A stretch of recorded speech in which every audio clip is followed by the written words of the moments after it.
Assalamualaikum warahmatullahi wabarakatuh.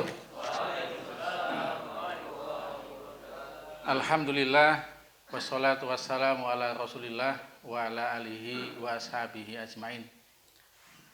Assalatu wassalamu ala nabi Mustafa Muhammad sallallahu alaihi wasallam wa ala alihi wa ashabihi ajmain. Asyhadu an la ilaha illallah wa asyhadu anna Muhammadan abduhu wa rasuluh la nabiyya ba'dah la haula wala quwata illa billah. Amma ba'd. Kita muliakan Ustadz Joko ya, sebagai ketua DMW dan juga anggota Ustadz Jupri. Jadi kalau saya nyebut Ustadz Joko itu bayangan saya itu anak muda terus, masih Joko ya. Masih muda insya Allah. Kemudian pengurus DPW yang hadir dan baik DPW Sumsel maupun Jambi telah hadir dan seluruh pengurus DPD Sumsel dan Jambi. Saya mau menyebutkan teman-teman yang jauh dari Jambi, rupanya jauh malah dari Palembang, bukan Jambi. Jadi jauhlah ke Palembang daripada ke Jambi ya.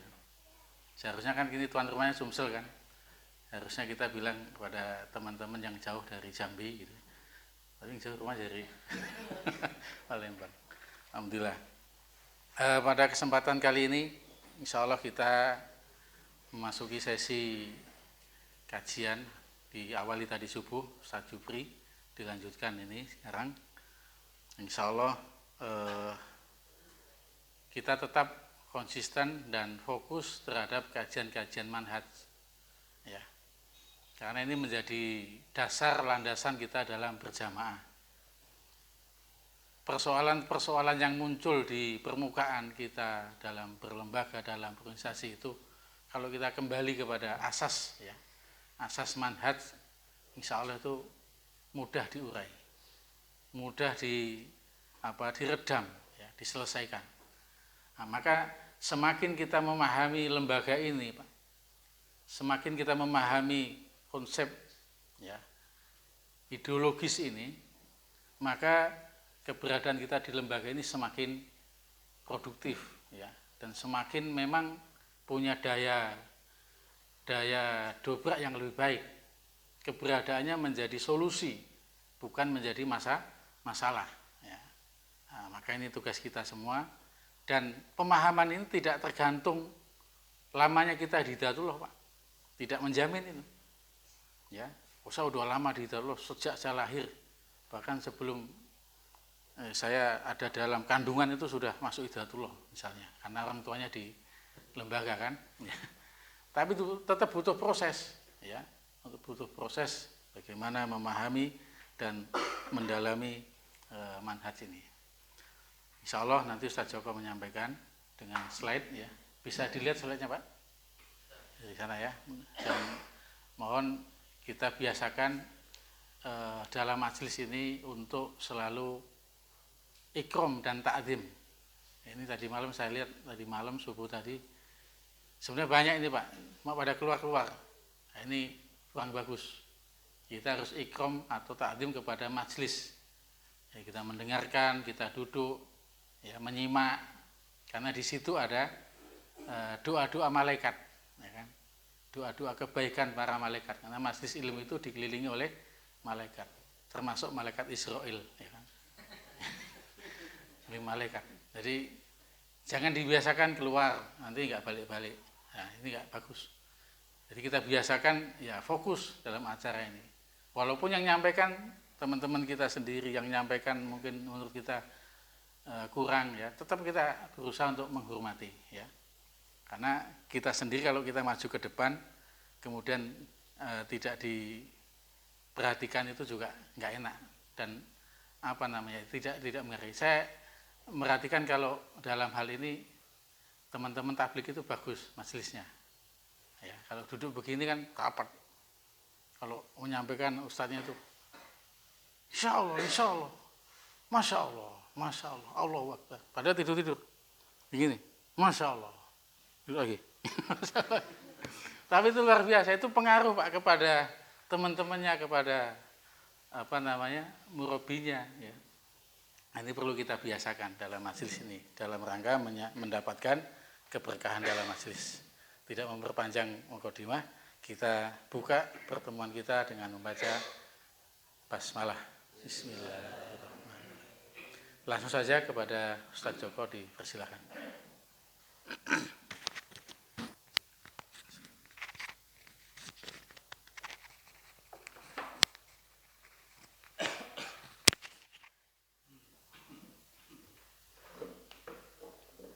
Assalamualaikum warahmatullahi wabarakatuh.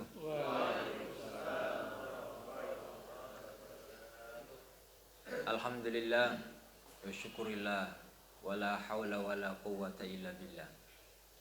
Asyhadu an la ilaha illallah wa asyhadu anna Muhammadan abduhu wa rasuluh. Allahumma salli ala Muhammad wa ala alihi wa ashabihi wa man tabi'ahum bi ihsanin ila yaumiddin, amma ba'd. Yang saya hormati Ustaz Lukman selaku Ketua DPW Sumatera Selatan beserta seluruh jajarannya. Yang saya hormati Ustaz Aidil sebagai Ketua DPW Jambi beserta dengan seluruh ikhwan-ikhwan yang ada di Jambi, serta saudara-saudara, teman-teman seperjuangan yang berada di front terdepan untuk membawa misi kerasulan ini, yaitu agama kita ini, agama Islam. Semoga selalu diberi keistiqomahan dan diberi kekuatan oleh Allah Subhanahu wa taala berada di jalan-jalannya sehingga sampai pada maut menjemput kita dan bidadari menyambut kita pada saat ruh kita diambil oleh Allah Subhanahu wa taala. Alhamdulillah, kita tadi sudah mendengar mulai tadi malam sampai terakhir tadi, luar biasa, banyak mutiara, banyak sekali manfaat-manfaat dan faedah-faedah yang bisa kita ambil dari apa yang diceritakan oleh teman-teman kita. Dan itu sebuah kekayaan yang oleh almarhum pendiri dari Ustadz Abdullah Said itu yang selalu dijaga, dipelihara setiap tahun. Dan itu biasanya dilembagakan ketika almarhum masih hidup pada momen 1 Muharram. Seluruh petugas kita yang ada seluruh Indonesia berkumpul adalah dalam rangka ya seperti teman-teman tadi malam sampai terakhir tadi menceritakan cerita saja, dan ceritanya bukan kaleng-kaleng ya. Ceritanya konkret, real, dan ceritanya sangat-sangat bermakna, sehingga memang kita mendengarnya itu luar biasa, antusias sekali ya. Memang kayak ada yang menghayal, kayak hayalan, tapi itu realitas semua yang diceritakan. Nah, ini kekayaan yang memang harus kita selalu jaga dan kita pelihara untuk estafeta daripada perjuangan di lembaga kita ini. Itu salah satu spirit yang tidak kita dapatkan di bangku kuliah, tidak didapatkan di kelas formal, tapi di acara-acara seperti itulah. Alhamdulillah, kawan sekalian, pada kesempatan ini saya diberi amanah untuk menyampaikan, karena kita ini berhalaqah di sini, yaitu urgensi halaqah untuk membangun soliditas jamaah. Saya akan mengawali dengan definisi daripada halaqah. Saya kira kita semua sudah pahami bahwa halaqah itu berasal dari kata halaqah, yuhlaku, halaqat.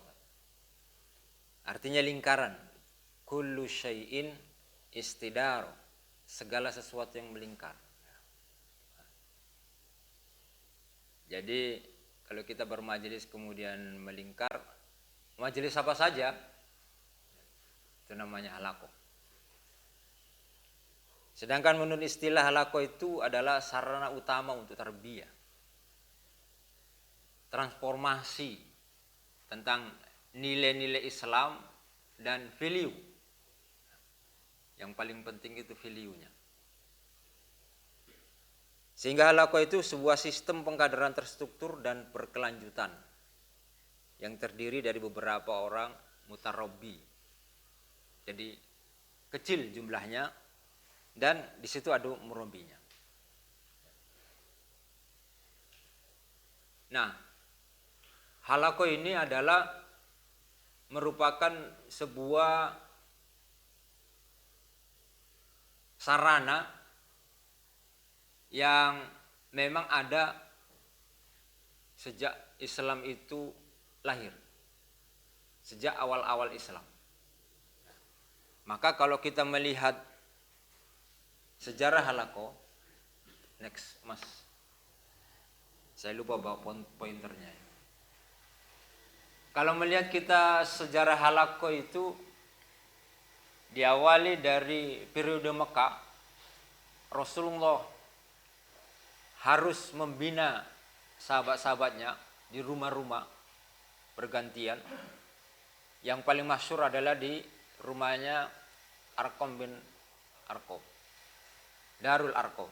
Nah, salah satu ustadz kita kemarin tadi itu bercerita pernah mengikuti harakonya Al-Arqam. Dulu kita di Gunung Tembak sempat juga. Pada waktu bombingnya itu Arqam yang di Malaysia itu, kita sempat juga mau bergabung itu. Padahal sudah di Gunung Tembak itu. Ya, luar biasa. Karena dari sisi ekonomi, tapi yang menarik itu poligaminya, Ustaz. Istri-istrinya itu malah mencarikan, bukan kita yang cari. Ya, istrinya yang mencarikan mandunya. Wah, luar biasa. Ada 3, 4 itu rata-rata itu. Wah, luar biasa. Waktu itu masih bujang-bujang kita juga. Kalau melihat begitu kan tertarik. Nah, motivasinya sudah berbeda itu. Mana Ustaz Danip? Jangan-jangan Ustaz Danip itu tertarik. Mas Arqam. Dari sisi ekonominya luar biasa. Ya, walau dibakukan itu karena memang sudah luar biasa pengaruhnya di Malaysia waktu itu atau bagaimana, saya kurang tahu. Disitulah cikal bakal awal ya, Nabi.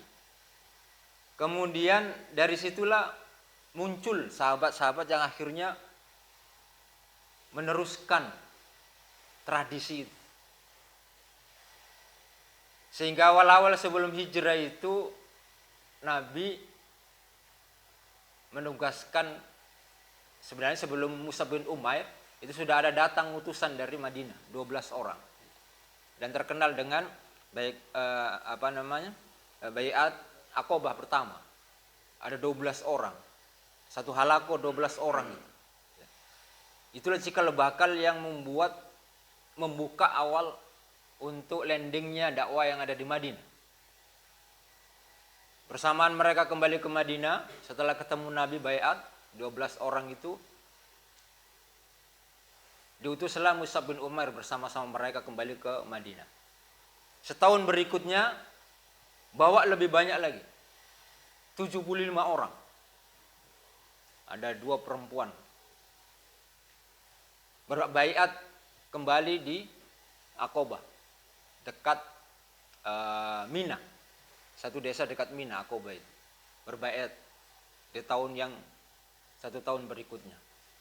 Memang idealnya itu kalau berhalaqah itu ada baiatnya. Nah, setelah itu ketika hijrah ke Madinah, maka halaqah pertama itu di Masjid Nabawi. Karena Masjid Nabawi itu dirangkap sebagai rumah Nabi di situ, maka halaqahnya di situ. Dan murabinya adalah Rasulullah. Setelah itu berkembang sampai ekspansi kemana-mana, sampai masa tabi'in dan seterusnya, itu tradisi itu dipertahankan terus.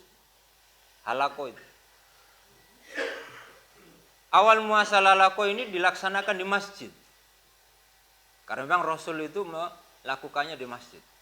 Tapi dalam perkembangannya tidak cukup di masjid karena banyaknya itu halaqah. Satu masjid itu halaqahnya bisa lebih dari 5 dan seterusnya. Sehingga terjadi seperti gaduh gitu ya. Dan periode berikutnya kemudian berkembang di luar masjid. Karena kalau di dalam masjid mengganggu juga kekhusukan waktu itu. Dan suasananya itu ketika itu kurang kondusif untuk menjaga ibadah di masjid. Akhirnya berkembang. Sampailah hari ini berkembang halaqah itu sehingga di mana-mana itu ada halaqah. Di rumah, kemudian di kantor, di perusahaan, di sekolah, di university dan seterusnya itu ada halaqah. Dengan segala macam varian dan sebutan-sebutannya.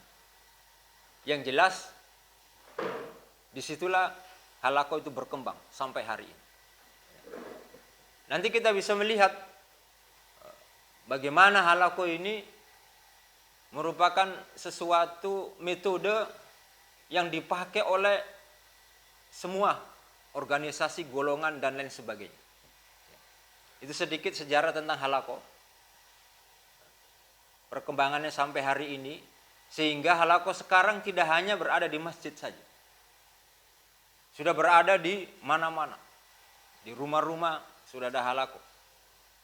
Termasuk kita ada halaqah rumah-rumah Quran. Rumah-rumah kita sendiri bahkan kita jadikan untuk tempat untuk melakukan halaqah Quran. Dan ini lagi booming. Ini menjadi sebuah gerakan di dia itulah untuk rumah-rumah Quran itu.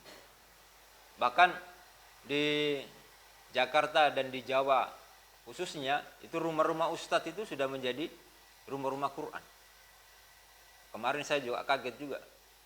Ternyata Ustadz Naspi itu anggota DMP itu rumahnya juga dijadikan menjadi rumah Quran. Saya dapat informasi, saya kontak, ternyata benar.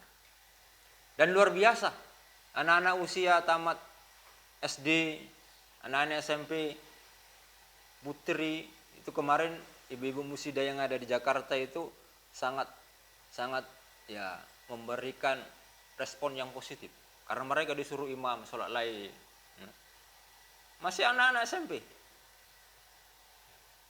Nah, itu luar biasa fungsi daripada halaqah sedemikian rupa. Nah, kemudian ikhwan sekalian, apa perbedaan halaqah dengan majelis taklim? Majelis taklim itu banyak pesertanya. Ya, diantaranya seperti ini. Ini majelis taklim. Pesertanya bisa 1 stadion. Kalau Ustadz Kuas itu diundang, bisa 1 stadion itu. Luar biasa banyaknya itu. Ya. Saya pernah lihat di medsos itu ketika diundang di salah satu negara bagiannya di Malaysia itu satu stadion itu penuh orang. Itu adalah majelis taklim. Apa perbedaannya dengan halaqah? Nah, perbedaannya adalah sama-sama yang dibicarakan itu adalah nilai-nilai agama. Tentang Islam, tentang agama ini. Tetapi halaqah itu urgensinya adalah pada pembinaannya. Pembinaan yang dapat berlangsung ketika berada di halaqah dan melaksanakan itu di luar halaqah. Jadi halaqah itu titik tekannya, urgensinya itu adalah di pembinaan itu. Sehingga anggota halaqah itu mutarabinya itu memang bisa terkontrol secara dalam kehidupan kita sehari-hari. Dan ini kekuatan di halako. Kekuatan di halako yang tadi dalam sejarahnya itu, kekuatan inilah sehingga dipakai oleh banyak sekali organisasi, banyak sekali ormas-ormas, bahkan partai-partai pun melakukan itu. Terlepas dengan visi misinya, baik itu untuk kebaikan ataupun keburukan. Tapi eksistensi halako sebagai sebuah proses yang bisa mengantarkan orang-orang itu bisa militan, bisa melaksanakan ajaran Islam dengan maksimal, itu tidak bisa terbantahkan. Itu sudah dibuktikan oleh sejarah. Orang yang terbina di halako-halako itu, apalagi halako yang langsung ditangani oleh Rasulullah, itu adalah sosok-sosok manusia-manusia yang tidak bisa dibantah oleh sejarah, merupakan manusia-manusia yang langka. Manusia-manusia yang memang dalam hal-hal kedisiplinan itu memang sudah terjaga. Untuk melaksanakan ajaran Islam itu mereka bisa maksimal. Nah, itulah kelebihannya halako. Itulah kenapa di lembaga kita, di Hidayatullah itu, di Munas 2015 itu, ini menjadi sebuah gerakan yang menasional. Bukan kita meninggalkan majelis taklim, bukan. Tetap itu diadakan, tetapi kita lebih fokus kepada halako itu. Majelis taklim tetap kita laksanakan, membina masyarakat, mengisi pengajian, khutbah, tabligh akbar, sebentar lagi tarhib Ramadan, itu tetap kita laksanakan. Tetapi halako ini adalah sesuatu yang mutlak, harus diwujudkan. Nah, ini perbedaan yang mendasar majelis taklim dengan halako itu. Nah, oleh karenanya ini yang harus menjadi pemahaman kita bahwa betapa urgennya itu halako itu harus eksis di mana saja. Di tempat-tempat kita, di daerah-daerah. Ada 1 orang, 2 orang pun di situ, itu tetap harus ada yang namanya halako itu. Tidak bisa tidak. Nah, sekarang apa fungsinya halako? Karena kalau kita tidak tahu fungsinya, kita akan mengatakan bahwa halako itu hanya sekedar kumpul-kumpul saja.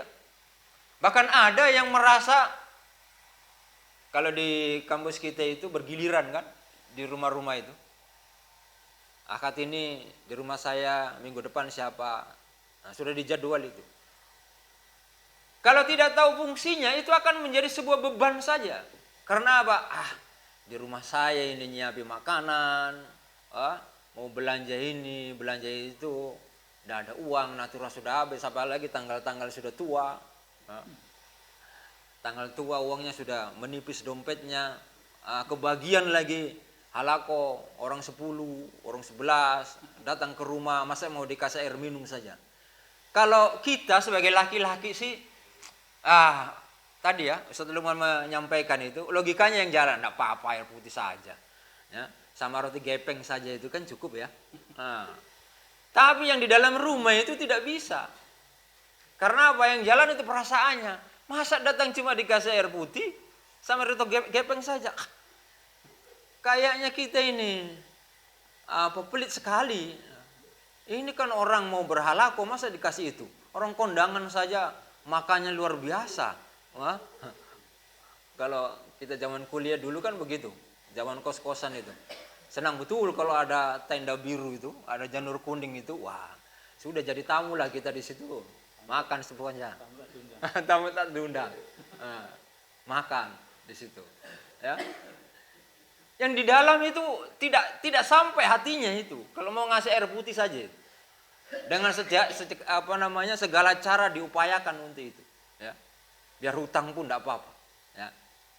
Nah, kalau tidak tahu fungsinya, itu akan menjadi beban saja. Dan itu berbahaya kalau seperti itu. Harusnya kita ini berbahagia ketika rumah kita ini dijadikan tempat untuk halako. Bayangkan itu malaikat datang ke rumah kita itu, mendoakan sepanjang kita berhalako itu. Luar biasa, apa tidak sebuah keberkahan untuk rumah kita itu? Ya. Nah, sehingga kita perlu tahu apa fungsi daripada halako itu. Yang pertama fungsi halako itu adalah mu'akho. Mu'akho. Mu'akho itu adalah mempersaudarakan. Jadi berhalako itu ada 4 hal dalam persaudaraan itu yang harus kita wujudkan. Yang pertama itu adalah saling mengenal. Harus ditahu, harus kenal. Ini kan mobilisasi kita ini kan tinggi, Pak. Di Rambutan itu berapa orang baru itu datang. Ada dari Depok, ada dari Balikpapan, ada dari Muara Enim, datang lagi.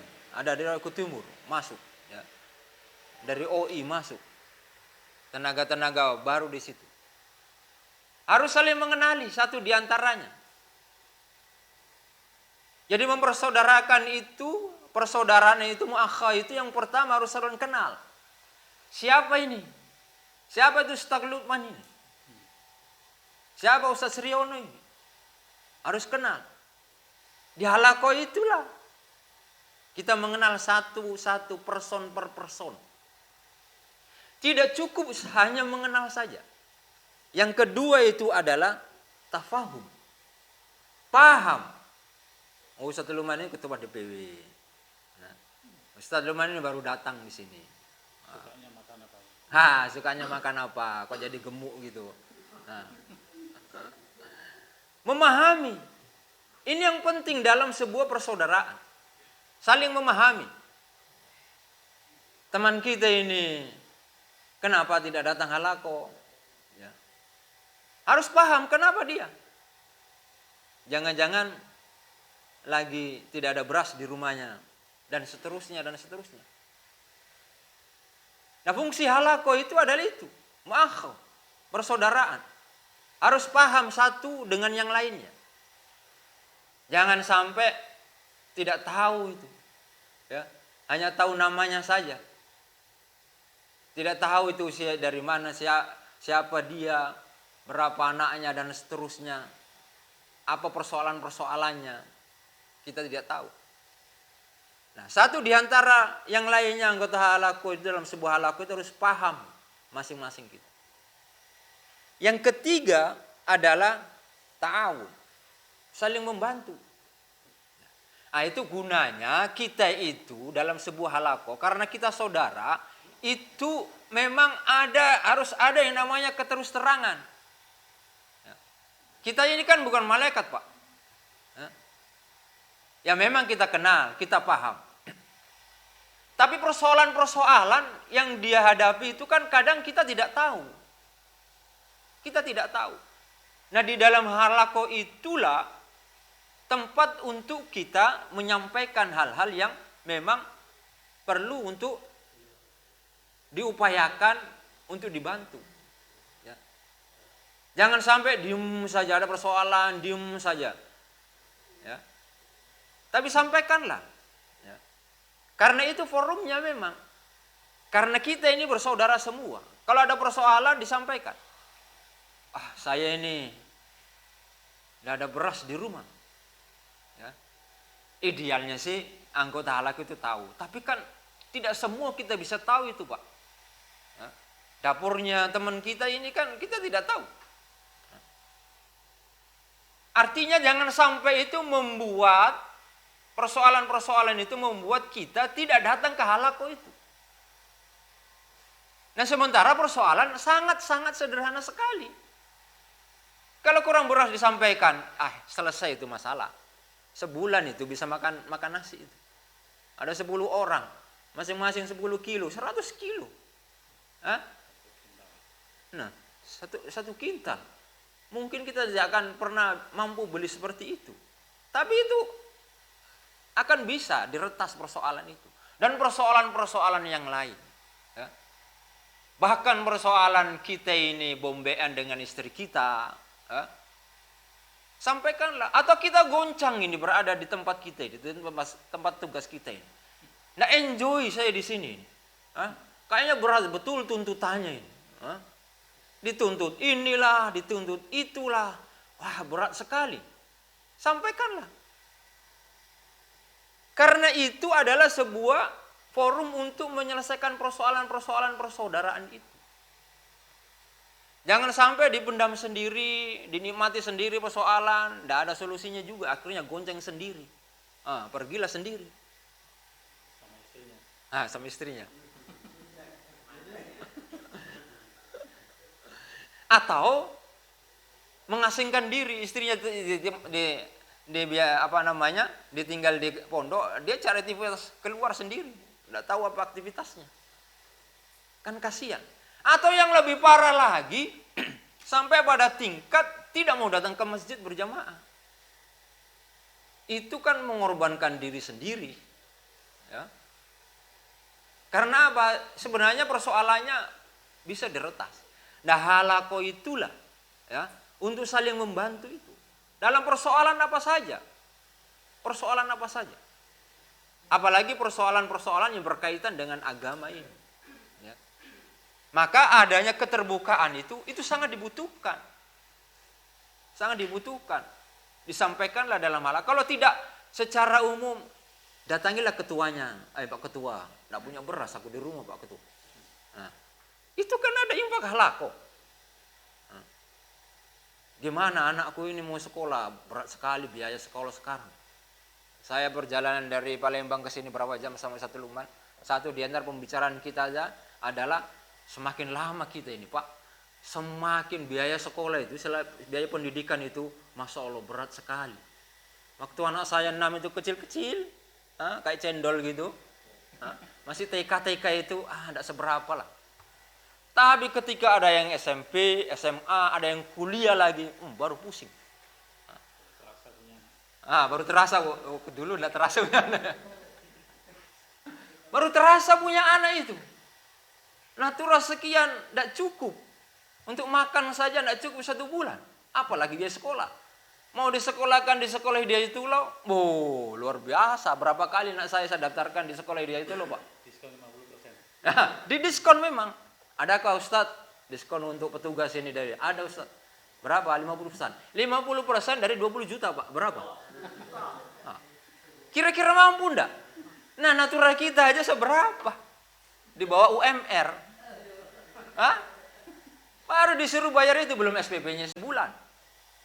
Pusing lah Pak. Ya. Nah, sampaikanlah itu di halaqah. Mungkin ya belum ada solusinya pada waktu itu. Tapi dengan halaqah itu mungkin teman-teman kita yang lain itu ada channel.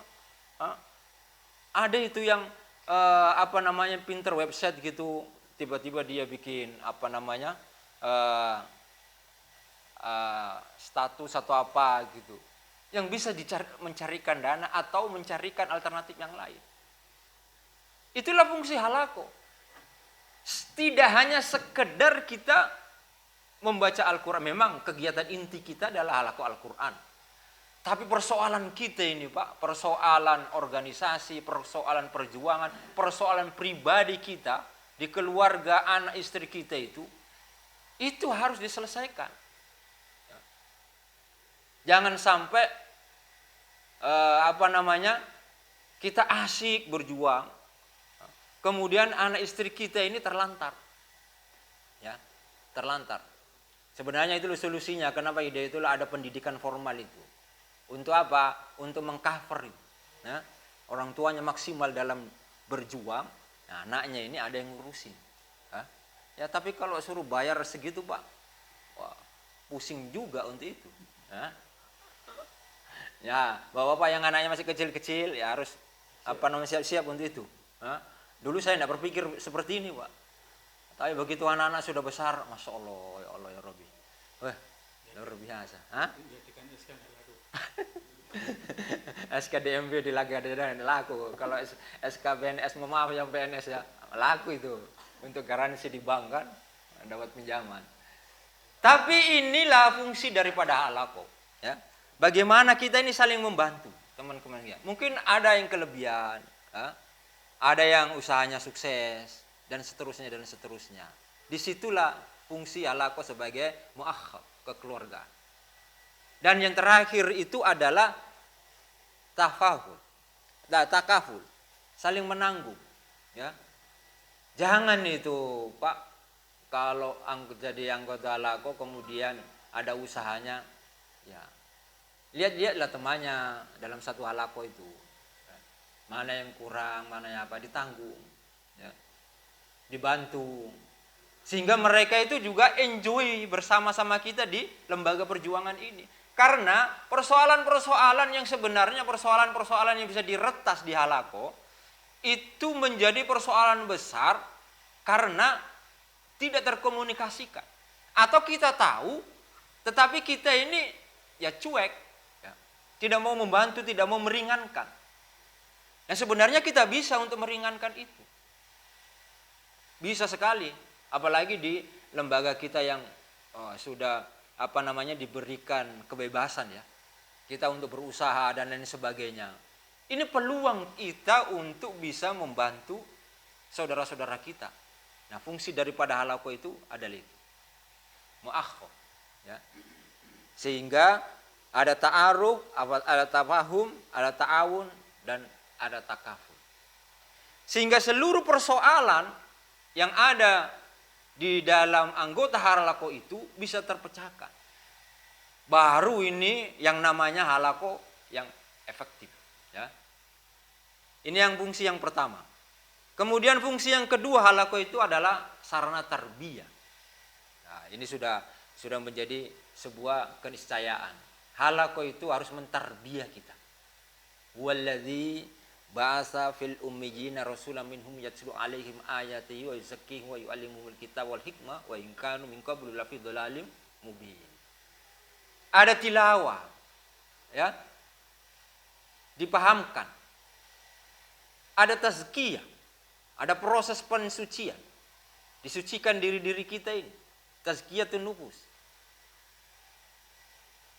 Ada ta'lim Al-Quran, ta'lim sunnah-sunnah Rasul. Disitulah di halaqah kita itu.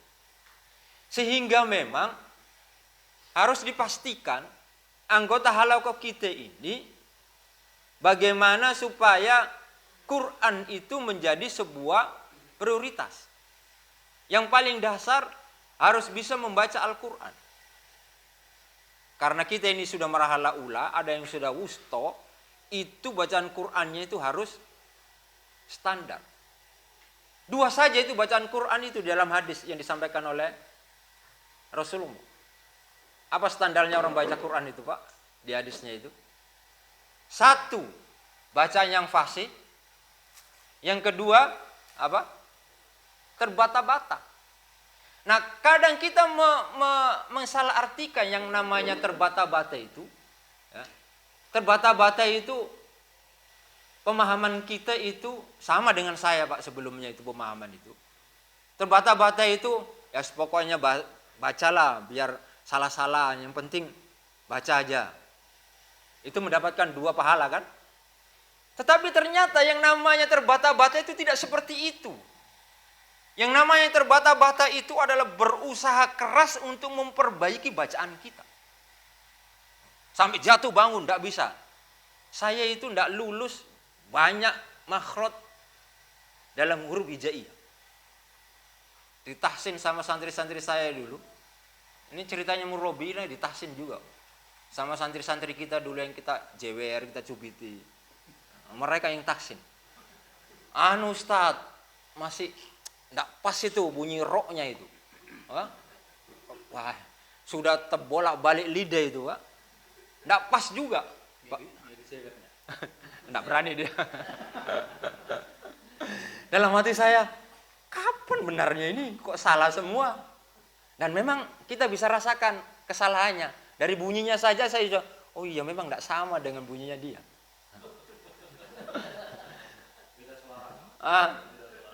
Teorinya sudah dikuasai, lidahnya itu harus tidak boleh nyentuh langit-langit, supaya udaranya keluar sedikit. Secara teori kita tahu, Pak. Tapi prakteknya, masya Allah susahnya. Itu baru rok, Pak. belum do, belum to, belum ko. Ya Allah. Itulah yang namanya watak ta'a itu ya, di hadisnya itu ya. Terbata-bata itu di situ. Bukan asal baca kemudian salah-salah, tidak apa-apa itu begitu. Yang penting dapat 2 pahala. Dulu persepsi saya seperti itu, Pak. Setelah dijelaskan bahwa kriteria baca Quran cuma 2 saja, fase dan terbata-bata. Dan terbata-bata itu kriterianya seperti itu. Bersusah payah lidah kita diputar-putar untuk mengeluarkan makhraj itu. Luar biasa. Nah, dalam halaqah itu harus dituntaskan yang seperti itu. Karena itu dasar. Kalau belum bisa ya terus seperti itu sampai kapan? Ya sampai ajal menjemputnya.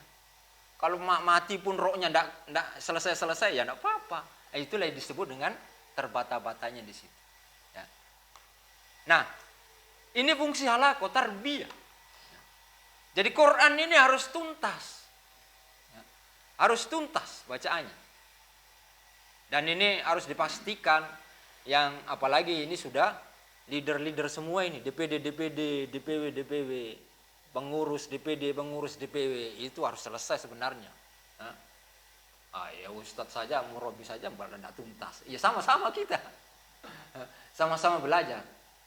Ya. Mempelajari Al-Quran.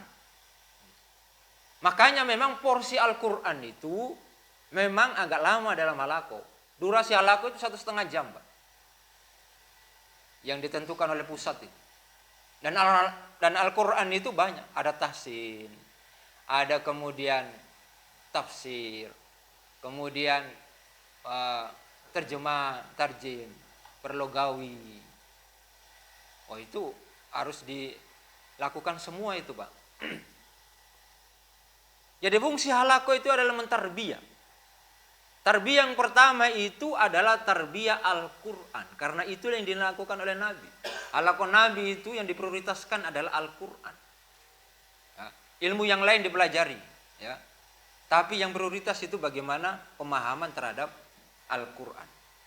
Nah, fungsi yang ketiga daripada halaqah itu adalah tanzim. Pengorganisasian. Sehingga anggota halaqah itu tidak hanya melaksanakan Islam itu untuk personal saja, untuk diri sendiri. Tapi dia harus mampu melaksanakan ajaran agama Islam itu untuk eksternal. Ya.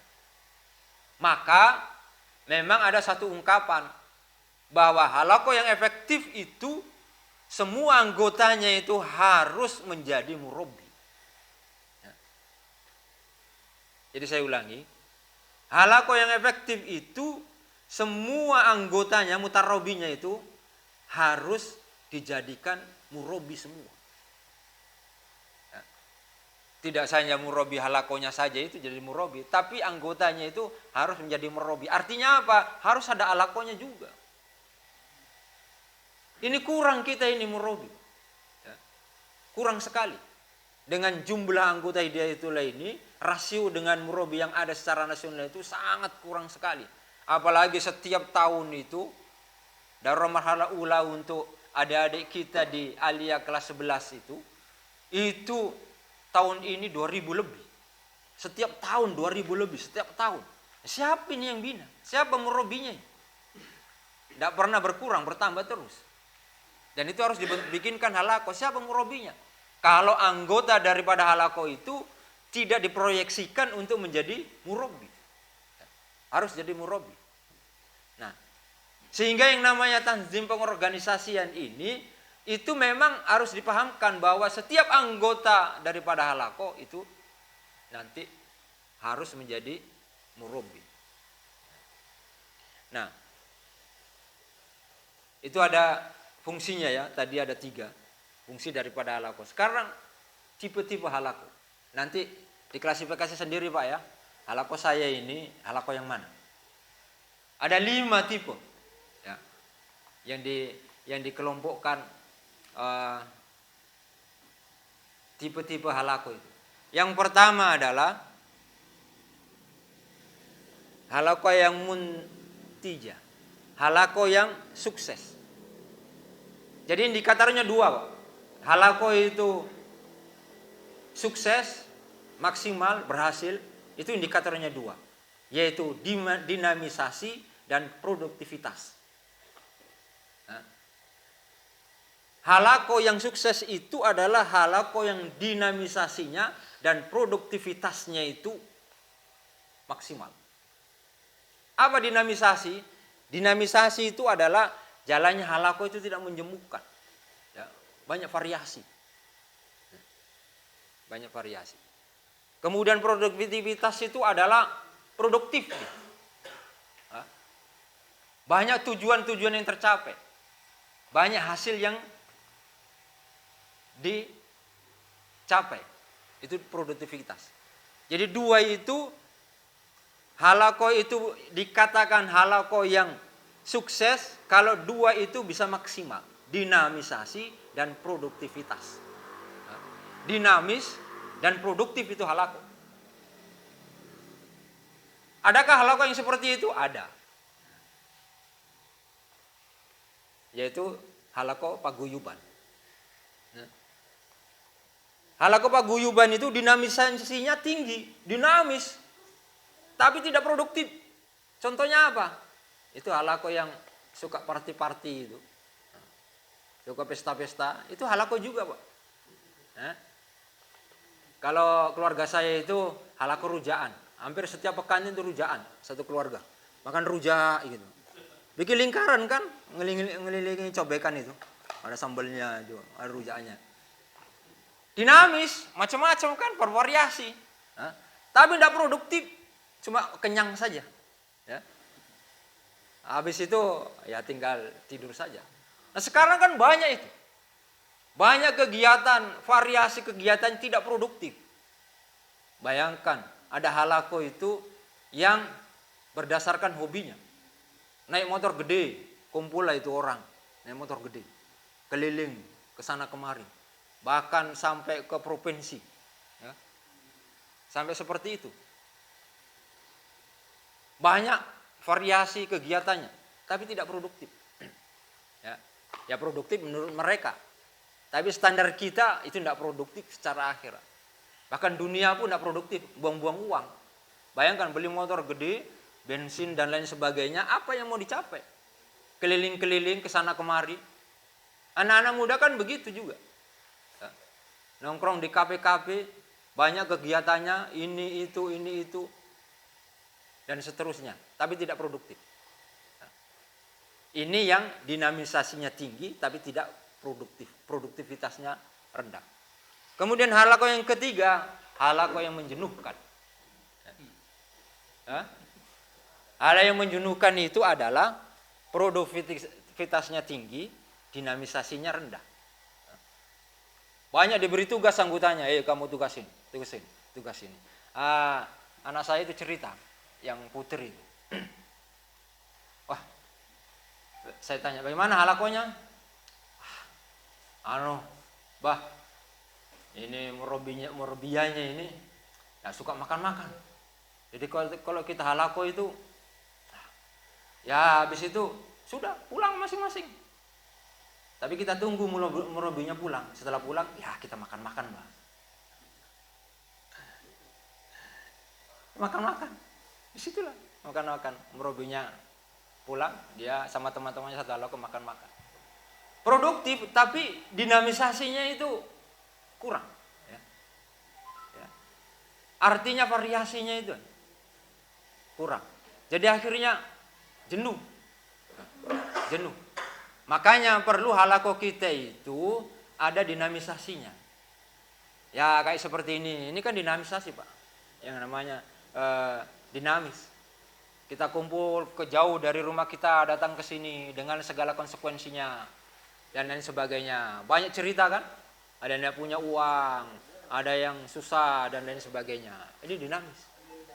Dan itu perlu dihadirkan ya, dalam halako kita. Mungkin sebulan sekali family day diajak, family gathering, diajak seluruh keluarga kita. Nah, kalau kita biasanya Bang Dinul itu yang ngantar ke ke Jakabaring itu, Jakabaring Sport. Nah, di situ bawa istri kita, anak-anak kita, anak-anak main-main ke sana kemari, bawa bapaknya nunggu makannya, ibu-ibunya halako di situ. Nah, ya bapaknya jagai anaknya, ibu-ibunya halako di taman-taman di situ. Ini namanya dinamisasi. Materinya sama juga kalau kita ada di rumah, tapi tidak menyenuhkan. Artinya anggota halako mutarawinya itu senang. Tapi jangan sering-sering juga. Setiap pekan begitu terus. Bangkrut di rumah. Nah, halako yang jenuh itu dinamisasinya kurang. Produktif sih produktif.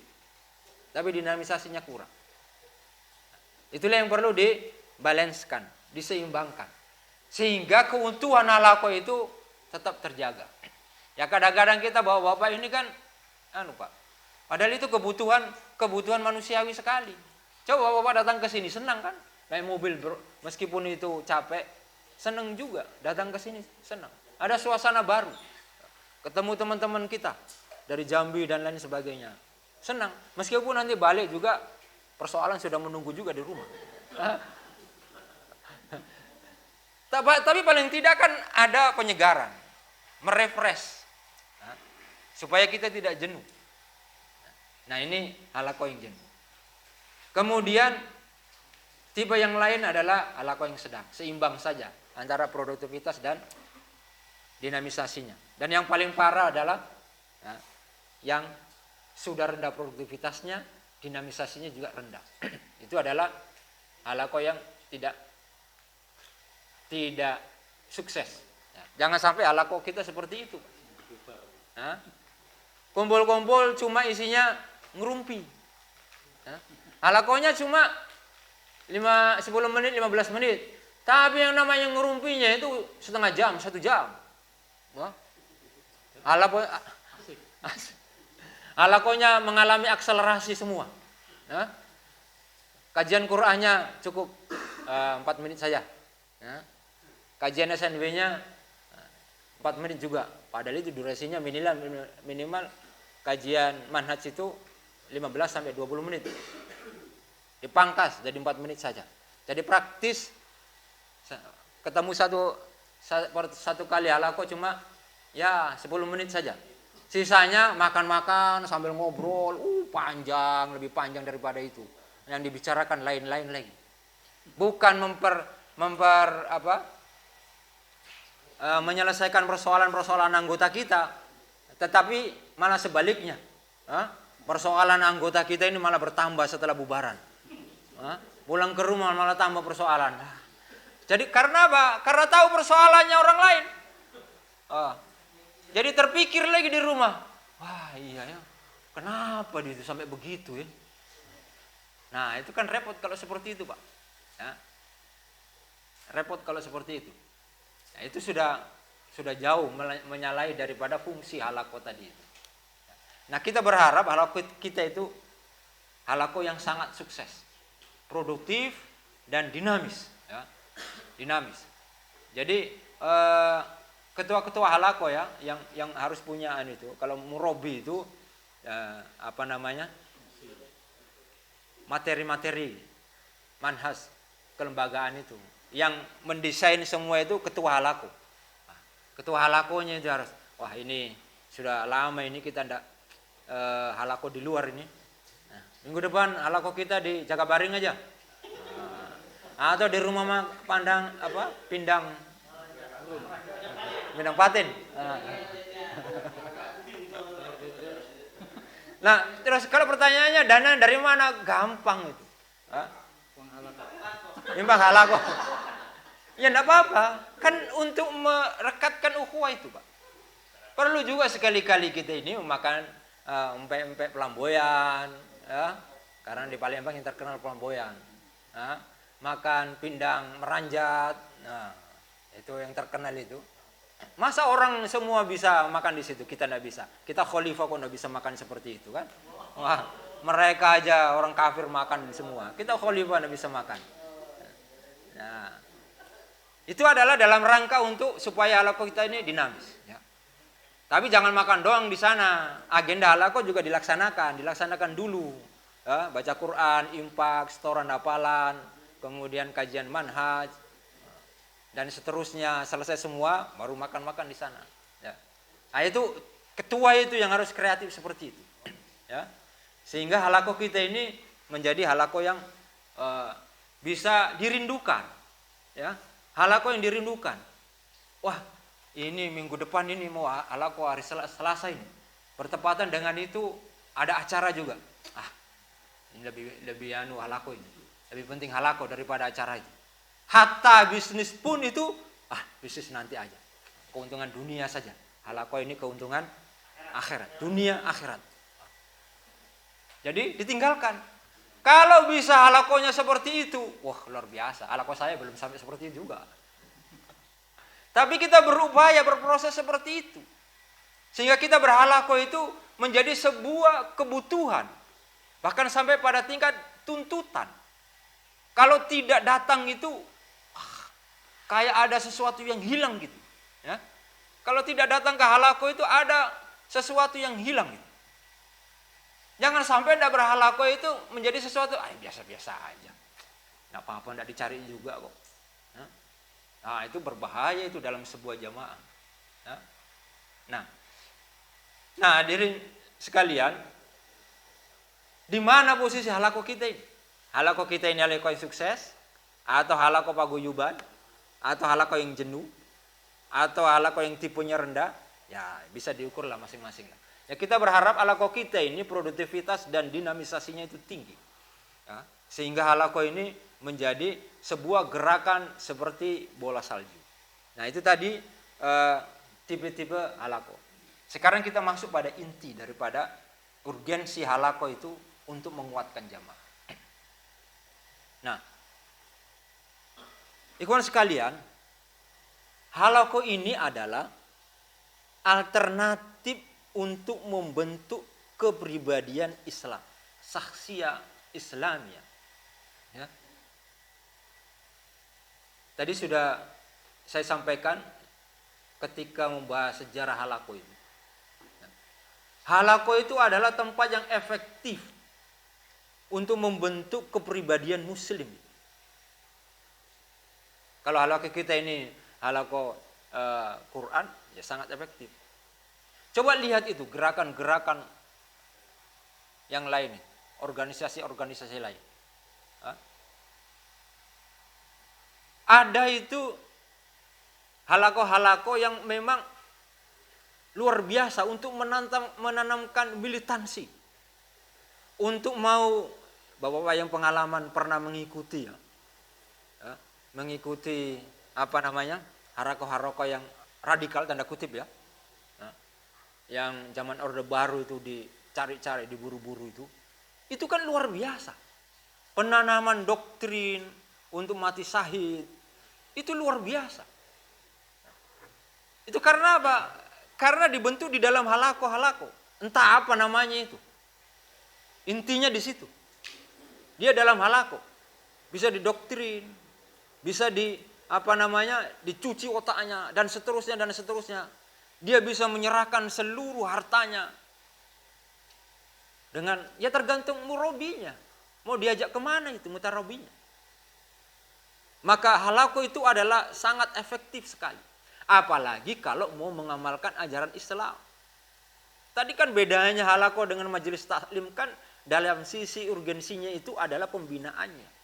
Dikawal di halaqah itu Pak. Masing-masing atau halaqah itu dikawal. Ada murabinya, ada ketua halaqahnya, itu memang kawal. Bagaimana sholatnya, bagaimana tadarusnya, selalu diingatkan. Terakhir ada evaluasi. Bagaimana sholatnya, kalau saya dulu dengan halaqahnya Ustaz Nasiru di Gunung Tembak, ditanya itu. Tadi malam sholat lail enggak? Berapa rakaat? Sampai seperti itu. Baca Quran. Sudah berapa lembar hari ini? Dan seterusnya sampai seperti itu. Ya. Itu adalah dalam rangka supaya apa? Supaya ajaran-ajaran Islam itu bisa terlaksanakan dalam kehidupan sehari-hari. Dan di halaqah itu sangat luar biasa. Kontrol itu berjalan. paling tidak kalau tidak ditanyakan kita malu, Pak. Ya. Ada gerakan GNH. Itu malu kalau kita tidak sholat lahir kemudian berhalako itu. Meskipun tidak ditanya juga. Tapi ada perasaan itu malu. Karena apa? Ini menjadi sebuah program secara nasional yang setiap anggota Hidayatullah wajib, tanda kutip ya, untuk melaksanakan GNH itu. Gerakan nawafil Hidayatullah. Salat malam, baca Quran, infak, kemudian tablik fardiyah, kemudian wirid, salat-salat sunat. Itu malu kalau datang halako itu tidak dilaksanakan. Jadi halako itu adalah sarana yang paling alternatif, yang efektif untuk bisa mencetak kepribadian muslim yang Islam. Kemudian hal ini dapat terlihat dari hasil pembinaannya, yang berhasil membentuk sekian banyak muslim yang serius mengamalkan Islam. Kalau kita mengaca di negara-negara lain, bagaimana itu halako mampu bisa menampilkan sosok-sosok muslim, orang-orang yang luar biasa komitmennya terhadap Islam, ya. Itu konon Hamas itu, Pak, kalau merekrut pasukan itu di halako situlah. Dilihat bagaimana berapa juz dia menghafal Quran, bagaimana sholatnya, tanggal enggak, kepribadiannya bagaimana, masuk dalam halako di situ. Sehingga lahirlah itu tentara-tentara yang memang luar biasa, ya. Militansinya, pengorbanannya dan lain sebagainya. Sampai hari ini pun Israel itu susah mengalahkan Hamas, dibombardir ke sana kemari, tidak juga habis-habis. Sampai hari ini negara dengan kekuatan militer yang luar biasa menghadapi ya tentara yang bikin senjata dari serpian-serpian bomnya Israel, dirakit sendiri dan seterusnya. Bikinlah rudal, bikinlah peluru karena diisolir, diblokade, tidak boleh itu masuk apa-apa ke situ. Tapi masih seperti itu bisa memberikan perlawanan. Karena apa? Karena halako-halako itu. Halako-halako itu. Kemudian jumlah mereka itu semakin lama semakin banyak seiring dengan bertambahnya jumlah halako yang ada di masyarakat. Alhamdulillah sekarang itu halako sudah luar biasa. Hampir seluruh harako-harako Islam yang ada itu sudah mulai. Pola pembinaannya sudah merujuk ke sana. Karena apa? Ya mereka sadar bahwa itulah adalah sarana yang efektif. Ya, sarana yang paling efektif. Di pondok-pondok pesantren itu yang sudah mulai diupayakan untuk begitu. Bikin halako-halako. Ya, ada murabinya.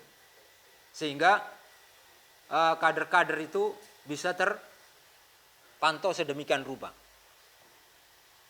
Nah, keberhasilan halako dalam mendidik kader-kadernya menjadikan berbagai organisasi Islam mengandalkan halako ini untuk mencetak kader ini. Maka Hidayatullah seperti itu. Maka gerakan halako di Hidayatullah ini adalah gerakan yang tidak bisa tidak harus semua anggota halako itu masuk di dalamnya. Harus masuk di dalam halako. Karena itu yang metode halako ini sudah dipakai oleh seluruh harako yang ada. Baik harako Islam maupun harako-harako musuh-musuh kita seperti itu. Ya. Kemudian halako difungsikan oleh berbagai jamaah sebagai tempat untuk membentuk kader jamaah yang militan dalam memperjuangkan Islam. Perkembangan kualitas dan kuantitas halako pada sebuah jamaah akan berpengaruh secara signifikan dengan tingkat soliditas dan produktivitas jamaah itu sendiri. Solid tidaknya jamaah itu dilihat dari halakonya itu. Ketika halakonya itu sebagaimana tipe yang pertama, yang tidak menjenuhkan, menyemangati, menginspirasi, maka kesulitan daripada jamaah itu pasti sebuah keniscayaan. Ya. Maka jamaah itu akan solid. Karena apa? Karena di dalam jamaah, di dalam halaqah itu sudah solid. Otomatis jamaahnya akan menjadi solid. Akan menjadi kuat. Yang tadi pagi dijelaskan oleh Ustaz Riono, solid itu bagaimana? Tidak nampak itu person-person. Tapi itu menjadi sebuah kekuatan yang lahir, yang nampak dengan kekuatan jamaah. Tidak terlihat mana pasirnya, mana batanya, mana kerikilnya, dan lain sebagainya, mana semennya. Tapi itu adalah sebuah tembok yang kokoh, yang kuat. Jadi, kesolidan daripada jamaah itu, indikatornya sangat mudah saja. Lihat halakonya. Kalau halakonya itu halako paguyuban, cuma makan-makan saja, rapuh itu halakonya. Kelihatannya saja itu kayak kompak, kayak anu, tapi sejatinya itu rapuh. Wa qulubuhum syatta. Hati mereka itu terpecah-pecah. Tidak kuat itu. Lahirnya saja kayaknya kita itu melihat kompak, bareng-bareng, selfie-selfie, ketawa-ketawa, ketiwi-ketiwi ke sana. Di-upload lagi kegiatannya. Padahal sejatinya dalam hati mereka itu tidak solid. Ya, tidak solid. Jadi sekali lagi, kesolidan sebuah jamaah itu indikatornya bisa dilihat daripada kesolidan daripada halaqah itu.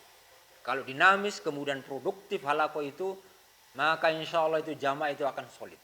Ya. Kemudian bahkan bertahan atau tidaknya eksistensi jamaah juga dipengaruhi oleh berkembang dan tidaknya sistem halaqah dalam jamaah tersebut. Jamaah yang solid dan produktif biasanya adalah jamaah yang sistem halaqahnya berjalan dengan baik. Sebaliknya, jamaah itu tidak solid dan produktif kalau jamaah halaqahnya juga tidak solid dan produktif.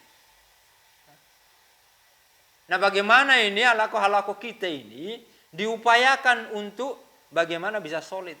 Maka fungsi halaqah itu harus kita pahami. Harus kita pahami. Bagaimana bisa menjadikan halaqah itu tempat yang enjoy, nyaman, melebihi kita kumpul dengan keluarga kita. Saya kalau pulang kampung gitu Pak, banyak saudara-saudara saya masih hidup 9 itu masih hidup semua. Tapi kayak hambar kalau ketemu dengan mereka. Kenapa? Karena pembicaraannya itu persoalan-persoalan yang bagi kita sudah selesai sebenarnya. Meskipun tidak selesai semua. Paling tidak sebagian besar persoalan yang mereka bicarakan itu bagi kita tidak terlalu menjadi persoalan. Contoh misalnya, tidak punya uang. Itu kan persoalan bagi kita biasa aja. Ketawa ya. Biasa. Kenapa? Karena kita punya jamaah, kita punya halaqah. Kalau tidak punya uang memang betul-betul butuh dan kita tidak punya uang, sampaikan ke ketua halaqah atau ke ketua yayasan. Ketua yayasan nggak punya juga. Kewajibannya ketua yayasan carikan Ustaz. Ya, dicarikan nanti. Ya. Kalau mereka tidak punya uang, pusing memang 7 keliling. Apalagi kalau di dalam halaqah itu sudah mengkristal itu nilai-nilai al-alaq, nilai-nilai al-muzammil. Itu sudah mengkristal dalam diri kita. Selesai sebenarnya Pak. Meskipun tidak 100% selesai, paling tidak kita bisa mengantisipasinya. Dengan apa? Ya di surat Al-Muzammil kan sabar. Wasbir. Sabar. Selalu berharap kepada Allah Subhanahu wa taala. Itulah ejawantah aplikasi dari nilai-nilai sistematika wahyu itu. Tapi bagi keluarga kita kan makanya susah payah itu saya itu memahamkan. Berdebat itu. Ya karena apa? Tidak connect visinya. Visi kita akhirat, visi mereka itu dunia. Tidak ketemu. Tidak nyambung. Mau disambungkan kayak apa? Susah nyambungnya. Kayak Ustaz Lukman tadi itu perasaan dengan logika ini, wah, tidak bisa disambungkan, harus ngalah akhirnya kan. Ngalah. Kalau terjadi perang dunia di rumah kita juga yang rugi, Pak. Hah? Kita juga yang rugi. Nah, nggak nyambung. Tapi ketika kita bertemu dengan teman-teman kita itu nyambung. Ya, nyambung. Sabar. Ya karena yang ngomong juga mengalami juga seperti itu. Ya. Jadi sama-sama sabar. Naturanya dipangkas, sabar. Atau belum natura bulan ini, dirapel bulan depan, sabar. Ya. Ya tapi jangan begitu, sering-sering begitu. Bisa kesabarannya itu. Tapi kalau memahami fungsi-fungsi kepemimpinan, tidak akan sampai seperti itu. Ya. Pemimpin-pemimpin kita ini, ketua yayasan kita, ketua DPD kita, ketua DPW kita itu sangat paham itu. Nggak kepingin itu anggotanya itu nagih-nagih. Nah, Sri Yono bilang, pokoknya tanggal 1 diupayakan. Semua sudah harus terima natura.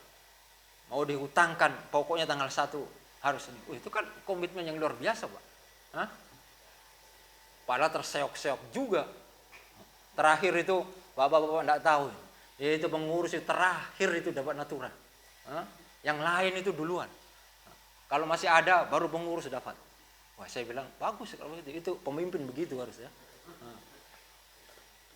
Nah, kadang makmum kan tidak tahu seperti itu. Karena makmumnya tidak tahu. Nuntut saja kerjanya. Sekali-sekali diberitahu bahwa seperti itu kondisinya. Artinya itu pasti dipikirkan dalam sebuah jamaah. Ya. Maka ketika halakonya itu eksis, maka jamaah itu akan eksis. Tapi kalau halakonya itu sudah amburadul, kadang halako minggu depan sudah 1 bulan dah halako lagi, ini sudah indikasi. Ya. Indikasi ini jamaahnya ada persoalan. Ya. Jamaahnya ini ada persoalan, pasti itu. Harus ditelusuri, dibedah. Mana ini persoalan-persoalannya, dicari akar masalahnya itu apa. Kok bisa seperti itu? Padahal seminggu sekali. Bukan setiap hari, seminggu sekali. Kalau mau alasan ini itu masa menyiapkan waktu tidak sampai 2 jam. Berhalako itu dalam 1 pekan itu tidak ada. Kekalangan saja 3 jam, Pak. Bertahan, berkotak-katik itu. Saya ngantar istri saya itu mulai dari depan sampai ujung kalangan, balik lagi. Ternyata yang di depan tadi itu yang dibeli itu barangnya. Pikir saya, ngapain sampai ke belakang, ujung-ujungnya balik lagi ke depan itu yang dibeli. Oh, survei harga dulu. Mulai dari depan saya belakang. Wah, mahal semua di depan, ternyata ini yang murah. Balik lagi ke depan. Laki-laki kan itu tidak begitu, Pak. Bikin aja. Itu 3 jam itu di kalangan muter-muter. Memang kalangan kan akhirnya muter-muter di pasar kita. Bertahan. Halako cuma tidak sampai 2 jam, seminggu sekali. Kalangan itu hari Senin ada kalangan, Selasa ada kalangan, Rabu ada kalangan, Kamis juga, sampai Ahad itu ada kalangan. Dan ditatangi semua kalangan-kalangan itu jauh-jauh. Kilangan. Ya kehilangan halakonya akhirnya kan. Halako cuma 2 jam aja 1 pekan, berat niat. Ini kan persoalan ini, Pak. Pasti ada persoalan. Kalau tidak persoalan internalnya, persoalan di eksternal. Di kampus itu ada persoalannya. Mungkin dia tersinggung sama ketua yayasannya karena statementnya ini, tidak menarik sekali nih. Kayak Menteri Perdagangan itu kan. Masa tidak ada minyak goreng, dia bilang. Ditimbun itu di dapurnya ibu-ibu itu minyak goreng. Ya Allah, tersinggung berat lah kita ini. Ibu-ibu tersinggung berat. Cari minyak goreng susah, baru dituduh ditimbun di dapur. Berapa sih? Banyaknya itu minyak goreng yang kita timbun di dapur kita ini. 2 bungkus itu pun terasa berat juga. Apalagi tidak punya uang. Dibilang ditimbun di dapur lagi. Apa tidak malah terpuruk itu rakyat kita ini. Sudah sakit-sakitan begitu lagi komentarnya Menteri Perdagangan. Diadili di DPR akhirnya dia. Tidak tahu akhirnya bagaimana. Biasalah, kita tahu sandiwaranya kan begitu-begitu aja ujungnya. Ujung-ujungnya sudah tahu kita. Jadi Bagaimana halaqah ini menjadi sebuah komitmen? Karena ini taruhan. Ketika halaqah ini tidak bisa eksis, maka jamaah kita akan terancam. Maka jamaah kita akan terancam. Ketika halaqah itu tidak solid, ya, maka jamaah ini juga akan terancam. Jadi tidak sederhana itu Pak, tidak ikut halaqah itu. Tidak sederhana. Itu indikator itu ya. Indikator kekaderan kita itu di halaqah itu. Makanya jangan juga terbebani. Kalau rumahnya itu dijadikan tempat halaqah, enggak apa-apa. Kasih aja itu air putih sama roti gepeng, enggak apa-apa juga. Dan yang lain itu enggak usah itu banding-bandingkan. Wah, kalau ke rumah kita di sana itu rendang itu. Ayo datang ya. Rendang itu di sana. Dari sini, air putih doang. Salah niat. Jangan begitu. Kasihan juga yang didatangi itu kalau seperti itu. Apalagi kalau sampai didengar. Kalau di rumah Pak Joko itu, air putih saja sama roti gepeng.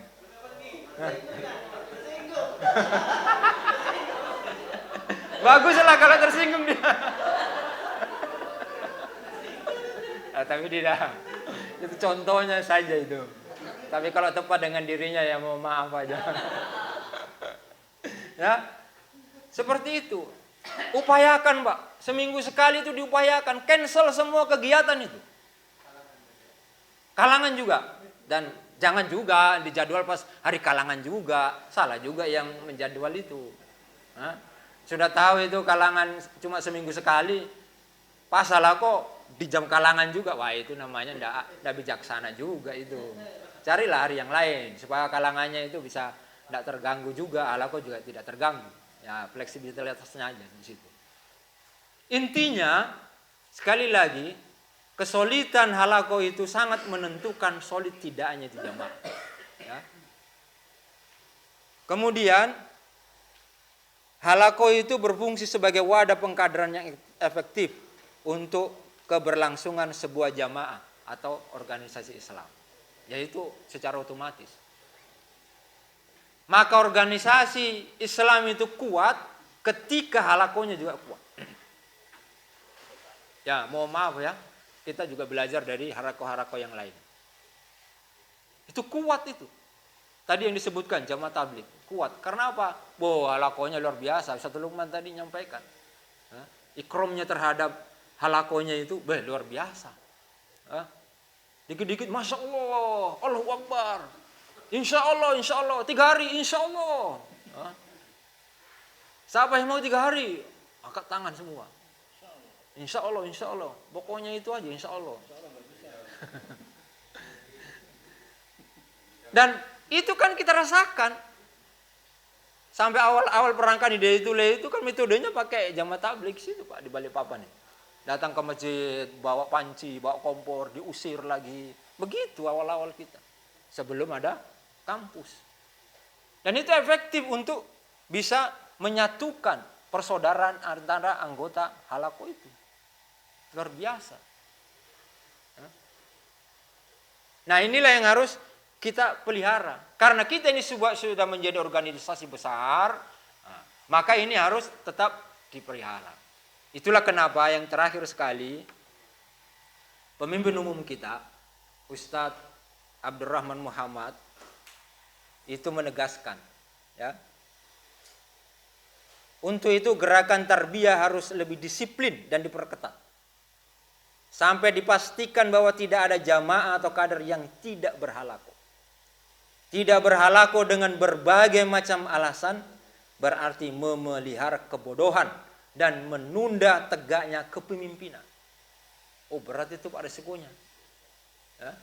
Kalau kita ini tidak mau mendatangi halaqah, sementara kita tinggal di kampus, itu sama halnya dengan menunda tegaknya kepemimpinan dan memelihara kebodohan kita.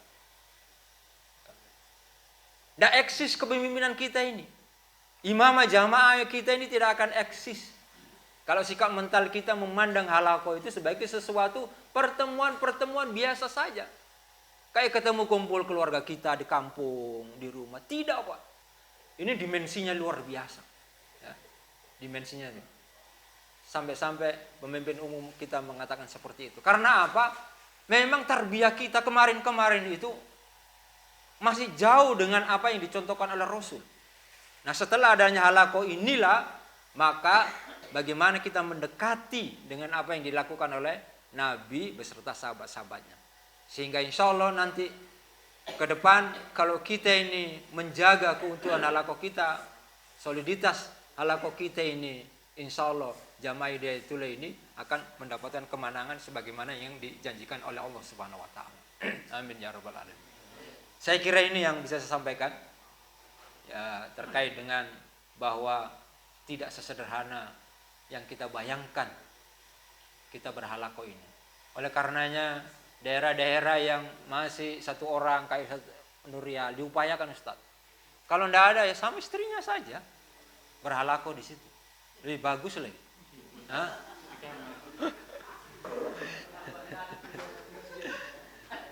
Jangan di kamar halaqahnya Pak ya. Di masjid lah. Hah? Di masjid sama anaknya halaqah.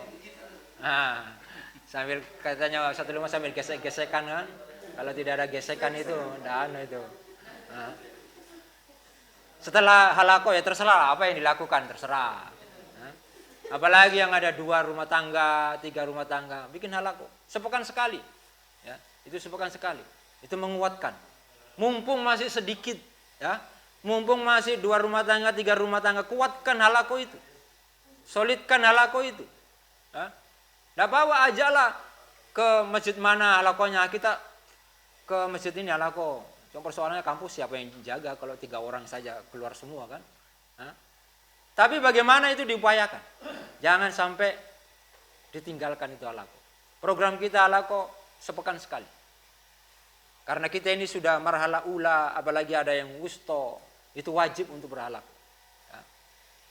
Jangan beralasan, tidak ada orang, kita sendiri. Ya. Ajak saja keluarganya. Yang penting kita upayakan untuk itu. Ya mudah-mudahan Allah memberikan keistiqomahan kepada kita dan kekuatan kepada kita sehingga kita tetap berjalan di lembaga perjuangan ini dengan selalu dibawa ridha Allah Subhanahu wa taala. Mohon maaf, hadanallahu ikum jumain. Assalamualaikum warahmatullahi wabarakatuh.